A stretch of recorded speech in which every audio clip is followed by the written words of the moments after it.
Salut, c'est Soléa, j'espère que ça va bien. Alors, bienvenue à mes petites effluves parfums bonbons pour 2023. Et on va faire tout de suite les cancers. Pour ceux qui ne me connaissent pas, à chaque dimanche, je fais les dimanches tarot. Vous avez juste à vous abonner à ma chaîne, mettez la notification. Puis à chaque dimanche, ou à peu près, vous aurez les énergies de la semaine. Ça me fait plaisir de faire ça pour ma petite communauté que j'aime bien. Puis si vous voulez un tirage en privé, ben faites juste m'écrire soleatarot@gmail.com. Bon, alors on a dit cancer. Cancer. On va y aller avec ce jeu de tarot-là pour les cancers. Est-ce qu'il y a un chapeau qui veut sortir pour 2023 pour nos amis le cancer? Voilà. 2023, y a-t-il un chapeau qui veut sortir? Yep, là, ça a failli. 2023, y a-t-il un chapeau qui veut sortir? 2023, ah! 10 d'épée. Toi, comment on a souvent les mêmes cartes qui ressortent. On voit comment, même si on a chacun des signes astrologiques, il y a quand même une tendance au niveau de l'année, tu sais. Fait que vous, les cancers, c'est le 10 d'épée. Donc, ce que ça nous dit, c'est que cette année, ça va être la fin de quelque chose au niveau mental. Vous regardez vers de nouveaux horizons. Vous voyez la femme qui marche, qui s'éloigne d'eux. Les oiseaux qui sont au-dessus d'elle, qui sont pas en train de crier dans les oreilles. Donc, mentalement, c'est comme si ça va être la fin d'un cycle. Puis il y a quelque chose qui se prépare pour vous. On ne sait pas encore quoi. On va regarder ça pour les cancers. Voilà.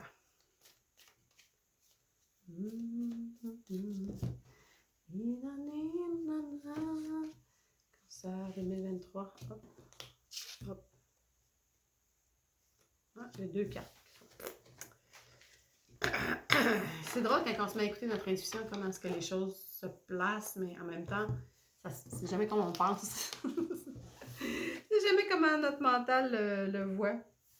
Bon, fait que là, les cancers, vous arrivez, oui, vous avez deux arcanes majeures, donc une année importante pour vous. Vous arrivez avec le 4 de bâton, donc festivité, joie, stabilité au niveau du feu. Il y a les deux filles qui dansent avec les tambourines. Au loin, on a l'espèce de tente, yourte. Le 4 qui représente la stabilité, puis les bâtons qui représentent l'élément du feu, spiritualité, créativité, sensualité, tout ça. OK? Fait que vous arrivez avec cette espèce, il y a quelque chose de festif. OK? Fait que vous rentrez en 2023 avec ça. J'aime bien comment les cartes sont placées. S'il avait été placé autrement, je ne sais pas ce que je vous aurais dit. Fait que là, je suis contente qu'ils soient placés comme ça. Parce que ce que vous êtes prêts à laisser aller, c'est la carte du diable. Bon, c'est pas une mauvaise carte en soi. Il n'y a aucune mauvaise carte, je le dis tout le temps. OK? Mais regardez de très près. On a un très bel homme qui nous offre sa main. Puis quand on regarde, ici, il y a une femme qui se tire les cheveux, genre fantomatique, qui est en train de la manipuler un peu comme une marionnette. OK? Donc, le diable, comme ma maman dirait, c'est souvent une carte d'excès. Donc, des excès au niveau de, ça peut être au niveau de la bouffe, ça peut être au niveau des dépenser de l'argent, des dépenser d'énergie, les gens qui sont workaholics, tout ce qui est excessif, là. Trop, too much, ok? Le diable il peut représenter aussi quelqu'un qui peut nous manipuler, ou des parties de nous qui nous manipulent pour essayer de nous faire des choses qui ne sont pas nécessairement saines pour nous. Et ça, la position, c'est on laisse aller. Fait que vous n'avez plus besoin de ça. Vous laissez aller ça, c'est soit ces formes d'addiction-là ou disons les gens malsains autour de vous, puis vous en allez vers quoi? Le cadeau, ben c'est l'étoile. Super de belle carte, le 17. Vous voyez la femme qui est assise, qui vient se ressourcer à son étoile. OK? La carte de l'étoile représente la régénérescence. Donc, venir puiser, c'est pas flatteur, mais en tout cas, venir puiser, prendre sa cruche puis puiser au niveau de l'eau, se nettoyer, se purifier, se reconnecter à la source, mais pas juste la source, genre le 1, c'est sa source, son étoile. Donc, c'est quoi qui vous fait vibrer? C'est quoi votre étoile? C'est quoi qui est là pour que vous puissiez venir plugger votre fil sur le 220 sur cette étoile-là, puis vous ressourcer après avoir laissé tomber tout ce dont vous n'aviez pas de besoin. C'est une belle année pour faire des résolutions. Ce que je vois pour les voyons, cancers. C'est ça. Puis vers où vous allez, bien, il y a 2 cartes qui sont sorties. Donc, on a un mélange, c'est 2 très belles cartes. On a le roi d'épée mélangé au 8 de bâton. Okay?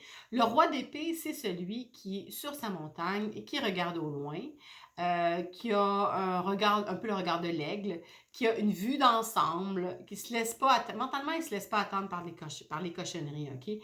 Il est vraiment au-dessus de son affaire. Puis le 8 de bâton, ben, c'est de mettre toutes nos pieux ensemble, toutes nos baguettes magiques pour venir créer cette étincelle-là qui ressemble énormément à l'étoile. Donc, moi, ce que je vois, c'est que le fait de laisser aller ce qui est plutôt malsain pour vous, de vous reconnecter à cette étoile-là, après ça, vous allez avoir un genre de pulsion de venir, dans votre pouvoir, de venir tout mettre ensemble pour que ça se passe avec le 8 de bâton. Puis, ce qui va vous permettre de faire ça, c'est une espèce de recul mental. Vous ne serez pas comme quand on est de même et qu'on ne voit rien parce que tout est trop proche. Vous allez avoir du recul. Fait que vous avez une belle carte, franchement, les cancers pour cette année. On m'en a un petit conseil. C'est quelque chose qui veut sortir.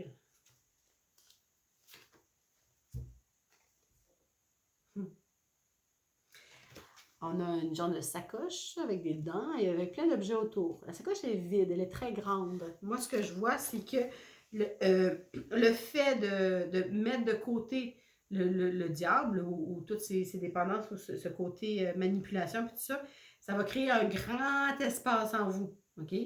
C'est possible que des fois vous ayez faim, la bouche ouverte, là, mais faim de remplir cet espace-là. Mais c'est pas un vide. Je dis tout le temps, il y a une différence entre un vide et de l'espace. De l'espace, ça existe, puis c'est là, puis c'est apprécié. Comme dans une partie de musique, les silences, ils sont là pour une raison. Ils ont besoin d'être là. Un vide, c'est un trou qu'il faut qu'il soit comblé. Donc, si vous ressentez à un moment donné un vide, parce que vous n'avez plus certaines choses dans votre vie, puis vous dites, mais mon Dieu, qu'est-ce que je fais avec ça? Il faut que je le remplisse avec d'autres choses. Pas nécessairement. C'est de voir ce vide-là plutôt comme de l'espace. Parce que l'espace, ça permet de mettre en relief les choses qui sont là. Par exemple, ça prend une toile pour pouvoir avoir un tableau dessus. Mais la toile, c'est un espace blanc. Vous comprenez? Puis après ça, on peut faire un dessin.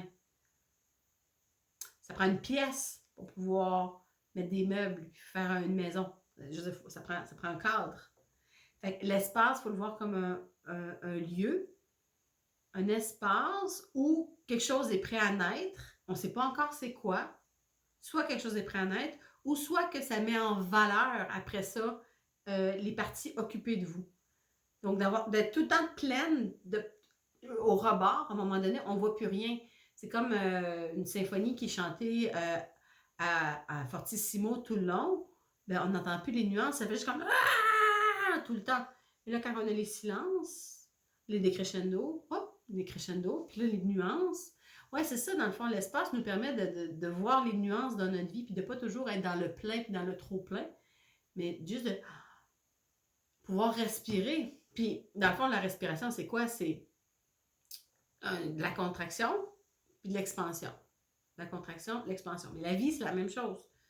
Toute forme de vie se contracte et se expansionne.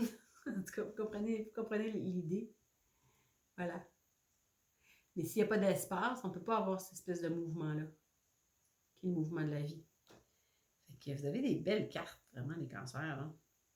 Une belle année 2023 pour vous. Si ça vous parle, puis vous voulez qu'on regarde ça plus en détail, faites juste m'écrire sur leataro@gmail.com, puis on va regarder ça ensemble.